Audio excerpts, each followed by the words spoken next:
শবে বরাতে ইবাদতের ফজিলত। শাবান মাসের ১-৪ তারিখ দিবাগত রাতকে শবে বরাতও বলা হয়। শবে বরাত কথাটি ফার্সি থেকে এসেছে। শব মানে রাত, বরাত মানে মুক্তি। শবে বরাত অর্থ মুক্তির রাত। শবে বরাতের আরবি হল লাইলাতুল বারাত। হাদিস শরীফে যাকে নিসফ শাবান বা শাবান মাসের মধ্য দিবসের রজনী বলা হয়েছে। ভারতীয় উপমহাদেশ, পারস্যসহ পৃথিবীর অনেক দেশের ফার্সি, উর্দু, বাংলা, হিন্দিসহ নানা ভাষায় যা শবে বরাত নামেই অধিক পরিচিত। কোরআনুল কারিমে এসেছে হামিম, শপথ। উজ্জ্বল কিতাবের, নিশ্চয়ই আমি তা নাজিল করেছি এক বরকতময় রাতে, নিশ্চয়ই আমি ছিলাম সতর্ককারী, যাতে সব গুরুত্বপূর্ণ বিষয় নির্ধারিত হয়। এ নির্দেশ আমার তরফ থেকে, নিশ্চয়ই আমি দূত পাঠিয়ে থাকি। সূরা ৪-৪ দুখান, আয়াত ১-৫।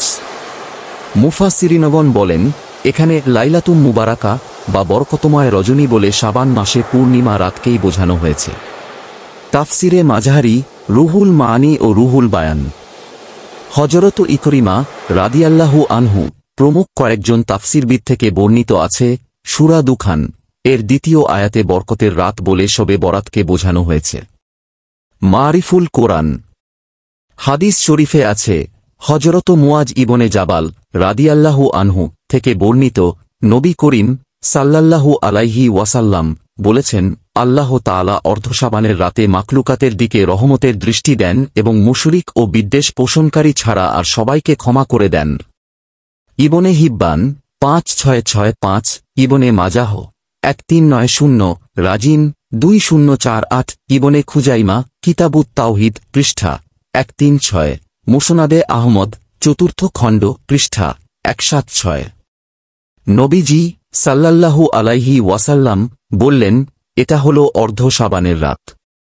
এ রাতে আল্লাহ তাআলা তাঁর বান্দাদের প্রতি মনোযোগ দেন, ক্ষমা প্রার্থনাকারীদের ক্ষমা করে দেন, অনুগ্রহ প্রার্থীদের অনুগ্রহ করেন, আর বিদ্বেষ পোষণকারীদের তাদের অবস্থাতেই ছেড়ে দেন। হযরত আয়েশা সিদ্দিকা রাদিয়াল্লাহু আনহু বলেন, একবার রাসূলুল্লাহ সাল্লাল্লাহু আলাইহি ওয়াসাল্লাম নামাজে দাঁড়ালেন এবং এত দীর্ঘ সিজদা করলেন যে আমার ধারণা হল তিনি মৃত্যুবরণ করেছেন। আমি তখন উঠে তাঁর পায়ের বৃদ্ধাঙ্গুলি নাড়া দিলাম, তাঁর বৃদ্ধাঙ্গুলি নড়ল, তিনি সিজদা থেকে উঠলেন এবং নামাজ শেষ করে আমাকে লক্ষ্য করে বললেন, হে আয়েশা, তোমার কি এ আশঙ্কা হয়েছে? আমি উত্তরে বললাম, ইয়া রাসূলুল্লাহ সাল্লাল্লাহু আলাইহি ওয়াসাল্লাম, আপনার দীর্ঘ সিজদা থেকে আমার আশঙ্কা হয়েছিল আপনি মৃত্যুবরণ করেছেন কি না। নবীজি সাল্লাল্লাহু আলাইহি ওয়াসাল্লাম বললেন, তুমি কি জানো এটা কোন রাত? আমি বললাম, আল্লাহ ও আল্লাহর রাসূলই ভালো জানেন। তখন নবীজি সাল্লাল্লাহু আলাইহি ওয়াসাল্লাম বললেন, এটা হল অর্ধ শাবানের রাত।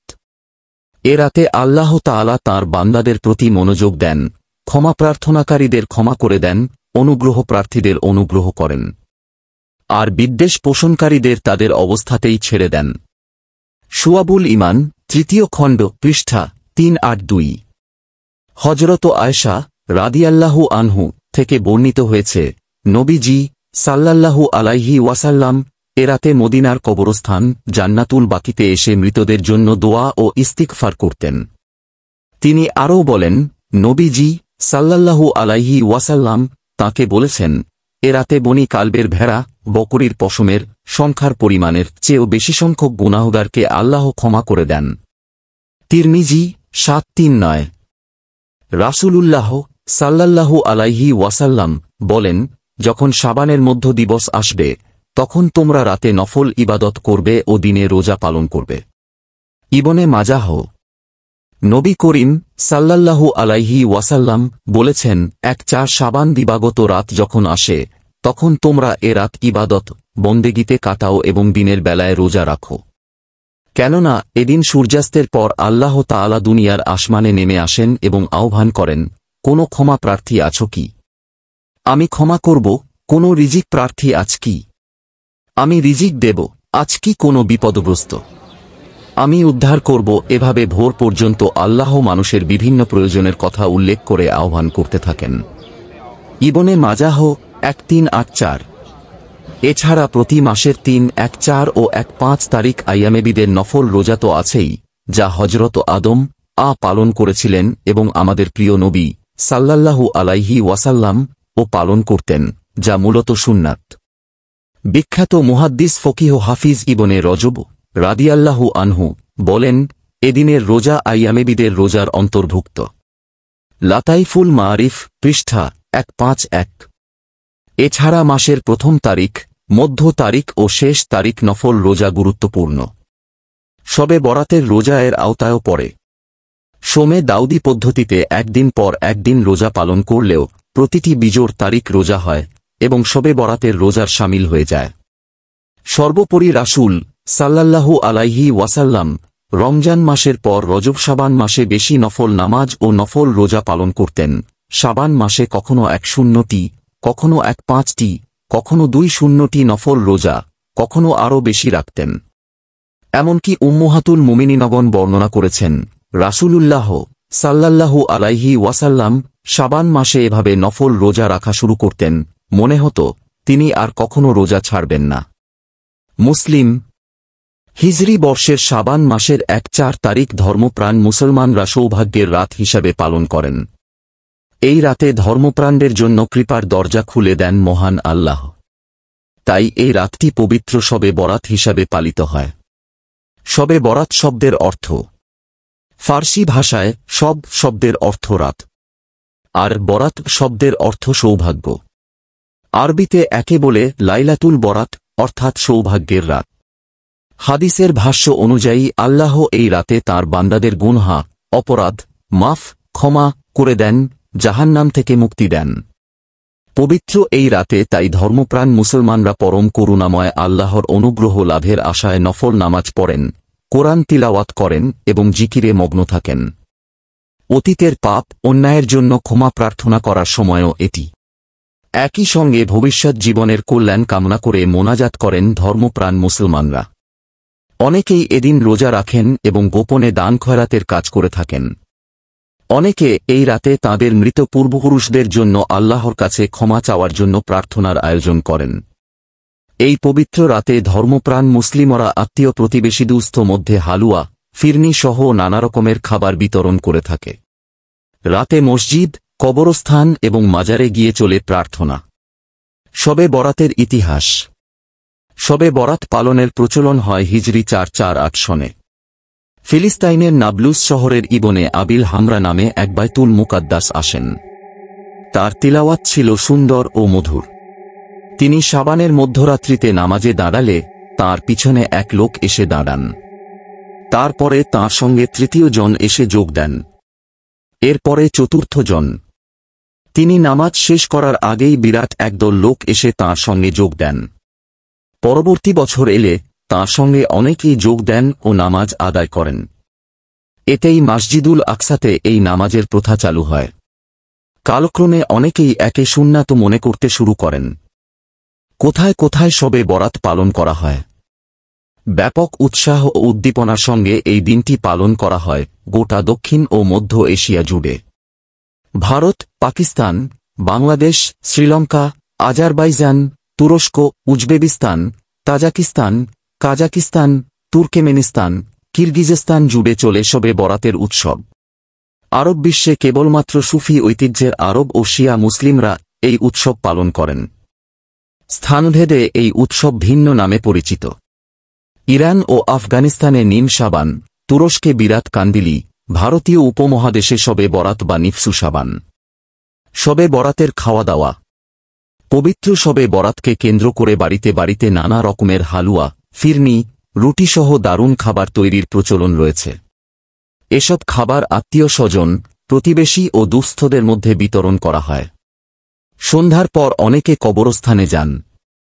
আপনজনদের আত্মার মাগফিরাত কামনা করে দোয়া করেন তাঁরা। রমজানের শুরু।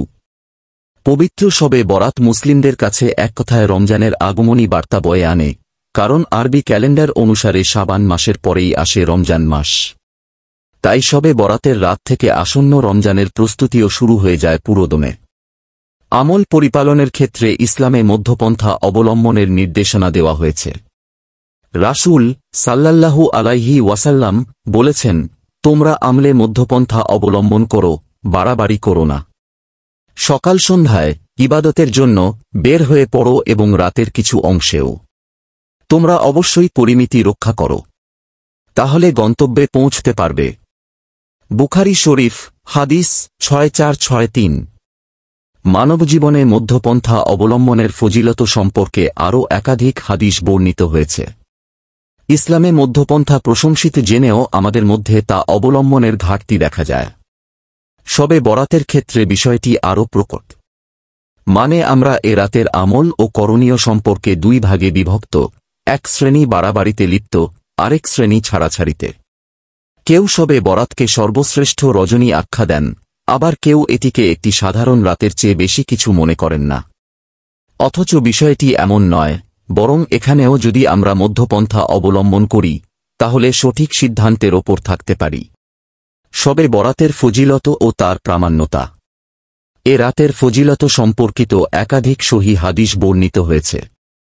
একটি উল্লেখ করা হল হযরত মুয়াজ ইবনে জাবাল রাদিয়াল্লাহু আনহু থেকে বর্ণিত, নবী করিম সাল্লাল্লাহু আলাইহি ওয়াসাল্লাম বলেছেন, আল্লাহ তাআলা অর্ধশাবানের রাতে শবে বরাত সৃষ্টির প্রতি রহমতের দৃষ্টি দেন এবং মুশরিক ও বিদ্বেষ পোষণকারী ছাড়া আর সবাইকে ক্ষমা করে দেন।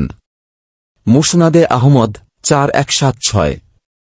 শবে বরাতের ক্ষেত্রে ছাড়াছাড়িতে লিপ্ত অনেকে এই হাদিসটি সহ শাবানের রাতের সব হাদিসকে অস্বীকার করেন এবং শবে বরাতকে বিদাত বলেন। কিন্তু ইমাম মুনজিরি, ইবনে রজব, নুরুদ্দিন হাইসামি, কাস্তাল্লানি, জুরকানি সহ আরও অনেক হাদিস বিশারদ এটিকে সহি বলেছেন। শুধু তাই নয়, শায়খ নাসিরুদ্দিন আলবানিও সিলসিলাতুল আহাদিসিস সাহিহা গ্রন্থে এই হাদিসের সমর্থনে আরও 8টি হাদিস উল্লেখ করেছেন এবং বলেছেন, এসব বর্ণনার মাধ্যমে সমষ্টিগতভাবে এই হাদিসটি নিঃসন্দেহে সহি প্রমাণিত হয়। সিলসিলাতুল আহাদিসিস সাহিহাহ 3135-139।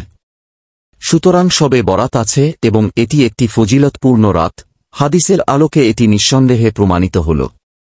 শবে বরাতে কি ভাগ্য লেখা হয়? অনেকে বিশ্বাস করেন ফজিলতপূর্ণ এ রাতে সৃষ্টিকুলের ভাগ্য লেখা হয়। এক্ষেত্রে তারা পবিত্র কোরআনের এই আয়াতটি প্রমাণ হিসেবে পেশ করেন। আল্লাহ তাআলা বলেন, হামিম, শপথ উজ্জ্বল কিতাবের, নিশ্চয়ই আমি তা নাজিল করেছি এক বরকতময় রাতে, নিশ্চয়ই আমি ছিলাম সতর্ককারী, যাতে সব গুরুত্বপূর্ণ বিষয় নির্ধারিত হয়। এ নির্দেশ আমার তরফ থেকে, নিশ্চয়ই আমি দূত পাঠিয়ে থাকি। সূরা দুখান আয়াত 1-5। আয়াতে উল্লেখিত বরকতময় রাতকে ইকরিমা সহ কয়েকজন তাফসিরবিদ শবে বরাত দাবি করেছেন। তবে পবিত্র কোরআনের অন্য দুটি আয়াতের দিকে নজর দিলে খুব সহজেই স্পষ্ট হয় যে এখানে বরকতময় রাত দ্বারা শবে বরাত নয়, বরং শবে কদরকে বোঝানো হয়েছে। কারণ আমরা জানি পবিত্র কোরআন নাজিল হয়েছে রমজান মাসে। এ প্রসঙ্গে আল্লাহ তাআলা বলেন, রমজান মাস, যে মাসে কোরআন নাজিল হয়েছে মানবের দিশারি রূপে ও হিদায়াতের সুস্পষ্ট নিদর্শন হিসেবে। সূরা বাকারা আয়াত 185। অন্য আয়াতে আল্লাহ বলেন, নিশ্চয়ই আমি এটি কোরআন নাজিল করেছি লাইলাতুল কদরে। সূরা আল কদর আয়াত 1। শেষোক্ত দুই আয়াতের প্রথমটিতে স্পষ্ট করা হয়েছে যে পবিত্র কোরআন রমজান মাসে নাজিল হয়েছে, আর দ্বিতীয় আয়াতে বলা হয়েছে কোরআন অবতীর্ণ হয়েছে লাইলাতুল কদরে। প্রথম আয়াত যে মাসটির রমজান কথা উল্লেখ করেছে ওই মাসেরই একটি রাত হল লাইলাতুল কদর তথা শবে কদর। এই দুই আয়াত স্পষ্ট করছে যে সূরা দুখানে উল্লেখিত বরকতময় রাত দ্বারাও শবে কদরকে নির্দিষ্ট করে বলা হয়েছে, কেননা কোরআন নাজিল হয়েছে রমজান মাসে শবে কদরে। এখানে বরকতময় রাত দ্বারাও সেটিই বলা হয়েছে। তাই একটা নিশ্চিতভাবে বলা যায় যে সৃষ্টির ভাগ্য লেখা হয় শবে কদরে, শবে বরাতে নয়। আল্লাহ আমাদের সবাইকে দিনের প্রতিটি বিষয়ে সঠিকভাবে বুঝে তা পরিপালনের তাওফিক দান করেন। আমিন।